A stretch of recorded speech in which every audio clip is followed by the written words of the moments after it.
കൂട്ടുകാരെ അല്പം ലേറ്റ് ആയിട്ടാണെങ്കിലും നമ്മുടെ ഈ വർഷത്തെ SBI ക്ലർക്കിൻ്റെ നോട്ടിഫിക്കേഷൻ വന്നിട്ടുണ്ട്. അപ്പോൾ നമുക്ക് നോട്ടിഫിക്കേഷൻ പറഞ്ഞിരിക്കുന്ന കാര്യം നമുക്ക് പെട്ടെന്ന് വായിച്ച് നോക്കാം. ഓക്കെ, അപ്പോൾ നമുക്ക് ആദ്യം തന്നെ നമുക്ക് അപ്ലൈ ചെയ്യാവുന്ന ഡേറ്റ് വന്നിട്ടുണ്ട്. നോക്കി, സെപ്റ്റംബർ 7 തൊട്ട് സെപ്റ്റംബർ 27 വരെ അപ്ലൈ ചെയ്യാം. ഓക്കെ, അപ്പോൾ മൊത്തം 20 ദിവസമേ ഉള്ളൂ, നിങ്ങൾ വേഗം തന്നെ അപ്ലൈ ചെയ്യാം.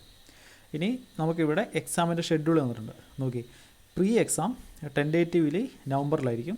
അതുപോലെ മെയിൻ എക്സാം ഡിസംബറിൽ അല്ലെങ്കിൽ അടുത്ത വർഷം ജനുവരിയിലായിട്ടായിരിക്കും നടത്തുക. ഇപ്പോൾ സെപ്റ്റംബർ ആയില്ലേ, സെപ്റ്റംബർ, ഒക്ടോബർ, നവംബർ. ഓക്കെ, നവംബറിൽ എക്സാം.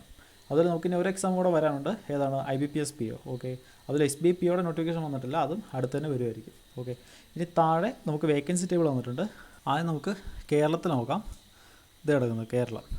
ഇത് SC, ST, OBC, EWS, general. ഇപ്പോൾ ടോട്ടൽ 270 വേക്കൻസിയാണുള്ളത്. ഓക്കെ, ഇനി ഇവിടെ ഡിഫറൻ്റ്ലി ഏബിൾഡ് ആയിട്ടുള്ളവർക്കുള്ള വേക്കൻസി കാറ്റഗറീസ് വന്നിട്ടുണ്ട്. പിന്നെ ഇവിടെ ഇത് ബാക്ക്ലോഗ് ആയിട്ട് കിടക്കുന്ന വേക്കൻസി. ഓക്കെ, അപ്പോൾ ഞാൻ ഈ നോട്ടിഫിക്കേഷൻ്റെ ലിങ്ക് ഞാൻ ഡിസ്ക്രിപ്ഷനിൽ കൊടുത്തേക്കാം, അത് നിങ്ങളൊന്ന് ഡൗൺലോഡ് ചെയ്തിട്ട് വായിച്ച് നോക്കിയാൽ മതി. ഓക്കെ, ഇനി നമുക്ക് തമിഴ്നാട്ടിൽ ഒന്ന് നോക്കാം. തമിഴ്നാട്ടിൽ SC, ST, OBC, EWS, general, total 355 vacancy. അതുപോലെ കർണാടകത്തിൽ നോക്കി, കർണാടകത്തിൽ ടോട്ടൽ 316 വേക്കൻസി ഉണ്ട്. ഓക്കെ, അപ്പോൾ ഇത്രയാണ് നമ്മുടെ കേരളത്തിലെ നമുക്ക് അടുത്ത് കിടക്കുന്ന സ്റ്റേറ്റുകളുടെയൊക്കെ വേക്കൻസി. ഇനി താഴത്തേക്ക് പോകുന്ന കഴിയുമ്പോൾ നമുക്കിവിടെ എലിജിബിലിറ്റി ക്രൈറ്റീരിയ വന്നിട്ടുണ്ട്. അതിൻ്റെ ഏജ് ലിമിറ്റാണ്. നോക്കി, ഏജ് ലിമിറ്റ് നോക്കുന്നത് 1/8/2022, അതായത് ഓഗസ്റ്റ് 1 വെച്ചിട്ടാണ് ഏജ് ലിമിറ്റ് പറയുന്നത്. നോക്കി, ഓഗസ്റ്റ് 1 20 വയസ്സിൽ താഴെയും അതൊരു 28 വയസ്സിന് മേളിലും ആവാൻ പാടില്ല. ഓക്കെ, അല്ലെങ്കിൽ 2/8/1994 മുമ്പ് ജനിച്ചവരും അതുപോലെ 1/8/2002 ശേഷം ജനിച്ചവരും ഇതിന് അപ്ലൈ ചെയ്യാൻ പറ്റത്തില്ല. ഓക്കെ, ഇനി അപ്പർ ഏജ് ലിമിറ്റിൻ്റെ ഏജ് റിലാക്സേഷൻ വന്നിട്ടുണ്ട്. നോക്കി, അത് നിങ്ങൾ വായിച്ച് നോക്കിയാൽ മതി, ഇവിടെ കിടക്കുന്നുണ്ട്.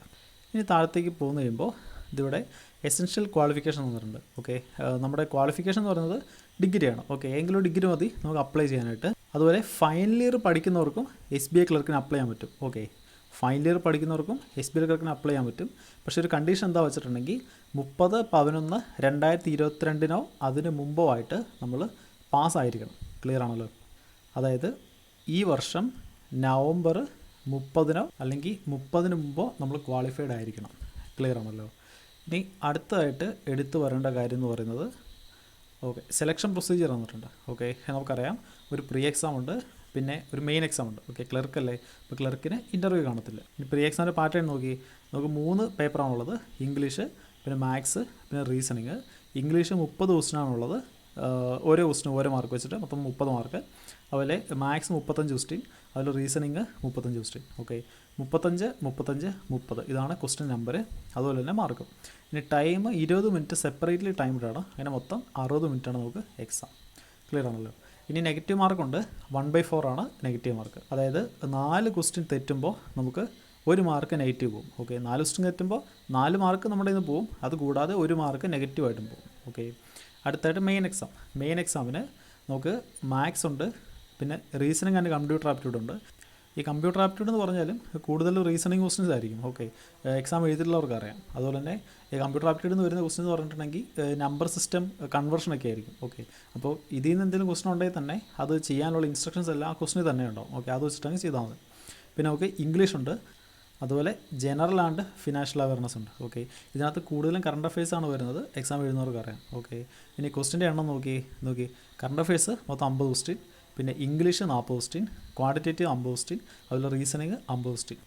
ഇനി മാർക്കുകൾ നോക്കി, ഇത് ജനറൽ അവയർനെസ്, ഇംഗ്ലീഷ്, ക്വാണ്ടിറ്റേറ്റീവ് ഇതെല്ലാം ഓരോ ക്വസ്റ്റിനും 1 മാർക്ക് വെച്ചിട്ടാണ്. ഇനി റീസണിങ് 60 മാർക്കാണ്.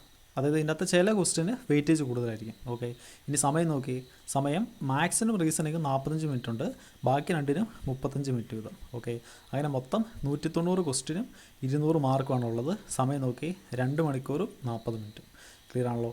മെയിൻ എക്സാമിനും നമുക്ക് എന്തുണ്ട്? നെഗറ്റീവ് മാർക്കുണ്ട്, 1/4. ക്ലിയർ ആയോ? ഓക്കെ, ഇനി താഴത്തേട്ട് പോകുന്ന കഴിയുമ്പോൾ പ്രധാനപ്പെട്ടെന്ന് പറയാനായിട്ട് അതിവിടെ പ്രീ എക്സാമിൻ്റെ ഷെഡ്യൂൾ വന്നിട്ടുണ്ട്, അത് നമ്മൾ മെയിലിൽ കണ്ടായിരുന്നു. അതുപോലെ ഇത് കണ്ടോ, പ്രീ എക്സാമിൻ്റെ ഹോൾ ടിക്കറ്റ് എക്സാം കഴിയുമ്പോൾ മേടിച്ച് വെക്കത്തില്ല. അതിപ്പോൾ നടക്കുന്ന മിക്ക എക്സാമിനും അങ്ങനെയാണ്, എക്സാം എഴുതിക്കൊണ്ടിരിക്കുന്നവർക്ക് അറിയാം. ഓക്കെ, ഇനി ഇവിടെ പേ സ്കെയിൽ തന്നിട്ടുണ്ട്, നിങ്ങളത് വായിച്ച് നോക്കുക.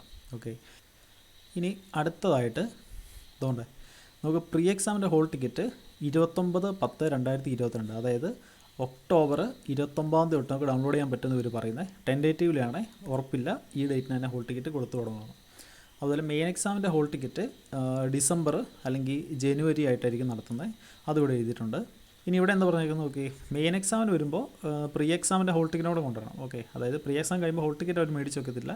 അത് പ്രീ എക്സാം കഴിയുമ്പോൾ തന്നെ നമ്മൾ സൂക്ഷിച്ച് കൊണ്ടുവയ്ക്കണം. മെയിൻ എക്സാമിന് വരുമ്പോൾ അത് കൊണ്ടുവരികയും ചെയ്യണം. ഓക്കെ, ഇനി ഇവിടെ എക്സാം ഫീയുടെ കാര്യം കൊടുക്കുന്നുണ്ട്. നോക്കി SC ST PWD ESM DESM ഈ കാറ്റഗറിയിലുള്ളവർക്ക് എക്സാം ഫീസൊന്നുമില്ല.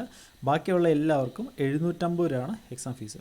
ഓക്കെ, ഇനി എക്സാം ഫീസ് ഒരിക്കലും എന്താവത്തില്ല, റീഫണ്ട് ആവത്തില്ല. അത് ശ്രദ്ധിച്ചോളുക. ഇനി അടുത്തായിട്ട് എങ്ങനെ അപ്ലൈ ചെയ്യേണ്ടതെന്നുള്ള കാര്യങ്ങളൊക്കെ കൂടെ കൊടുത്തിട്ടുണ്ട്. അത് നിങ്ങൾ വായിച്ച് നോക്കുക. അതുപോലെ അപ്ലൈ ചെയ്യുന്നതിന് മുമ്പ് കുറച്ച് പ്രീ റിക്വസിറ്റ്സ് ഉണ്ട്, അതൊക്കെ വായിച്ച് നോക്കുക. അതായത് നമ്മുടെ ഫോട്ടോ, സൈൻ, പിന്നെ hand written declaration, thumb impression, ഇങ്ങനെയുള്ള കാര്യങ്ങൾ. ഓക്കെ, അപ്പോൾ ഇത്രയും കാര്യങ്ങളാണ് പ്രധാനമായിട്ട് പറയാനുള്ളത്.